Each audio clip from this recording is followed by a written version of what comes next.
She likes swimming, সে সাঁতার পছন্দ করে। এখানে সুইমিং হচ্ছে জেরান্ড, লাইকস ভার্বের অবজেক্ট হিসেবে এখানে জেরান্ড বসেছে, কারণ অবজেক্ট হতে পারে নাউন, প্রোনাউন এবং নাউন ইকুইভ্যালেন্ট জেরান্ড হতে পারে।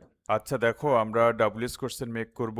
নাম্বার 1 হচ্ছে হিজ নেম ইজ শুভ, এবং দেখতে পাচ্ছ যে নাম আন্ডারলাইন করা আছে। এটি বিভিন্ন পরীক্ষায় এসেছিল এর আগে, যেমন সমাপনী পরীক্ষা 2018 সালে এটি এসেছিল।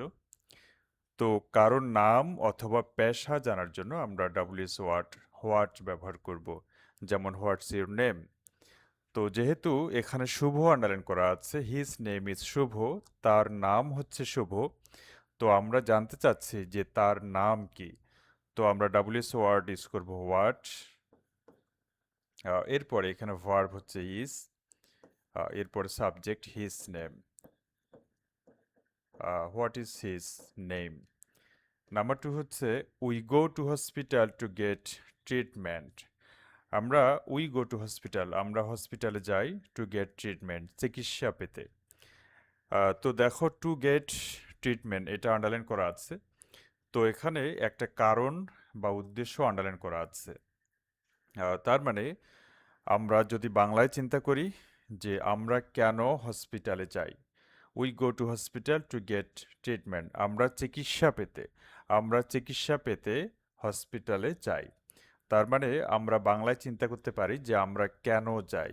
দেখো এখানে টু গেট মানে এখানে একটা উদ্দেশ্য আছে, তার মানে একটা কারণ আছে, সেই কারণটা আমরা জানতে চাচ্ছি যে আমরা কেন হসপিটালে যাই।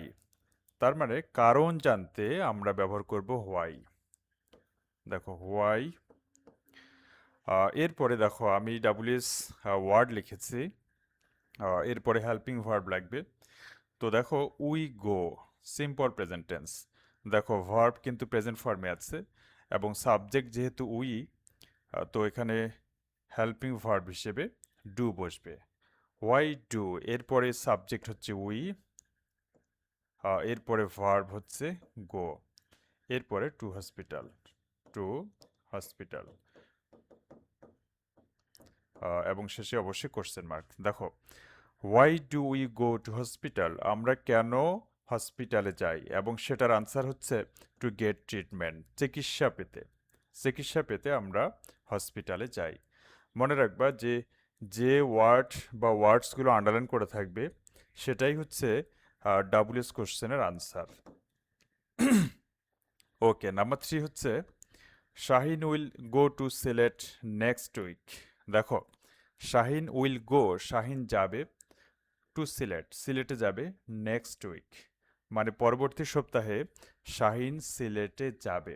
দেখো নেক্সট উইক, এটা হচ্ছে একটা টাইম, একটা সময় বোঝাচ্ছে যে শাহিন কবে সিলেটে যাবে। তো যখন সময় আমরা জানতে চাই কারো কাছে, তখন আমরা প্রশ্ন করি যে কখন, কবে।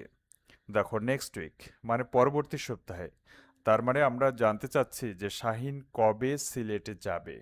হোয়েন আমরা ইউজ করবো হোয়েন, ডাব্লিউএস ওয়ার্ড আমরা ইউজ করবো হোয়েন। দেখো হোয়েন। এরপর হেল্পিং ভার্ব লাগবে আমাদের। দেখো হোয়েন উইল, এটা হচ্ছে হেল্পিং ভার্ব। এরপরে হচ্ছে সাবজেক্ট শাহিন।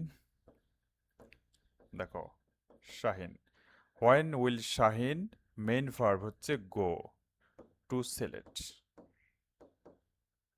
এবং শেষে question mark. When will Shahin go to Sylhet, Shahin কবে সিলেটে যাবে। নেক্সট হচ্ছে নাম্বার 4, শি লাইকস সুইমিং, সে সাঁতার পছন্দ করে। এখানে সুইমিং হচ্ছে জেরান্ড, লাইকস ভার্বের অবজেক্ট হিসেবে এখানে জেরান্ড বসেছে, কারণ অবজেক্ট হতে পারে নাউন, প্রোনাউন এবং নাউন ইকুইভ্যালেন্ট জেরান্ড হতে পারে। দেখো তো এখানে সুইমিং হচ্ছে অবজেক্ট, তো শি লাইকস সুইমিং, সে সাঁতার পছন্দ করে, তার মানে আমরা জানতে চাচ্ছি সে কি পছন্দ করে। তো এখানে ডাব্লিউএস ওয়ার্ড হবে হোয়াট।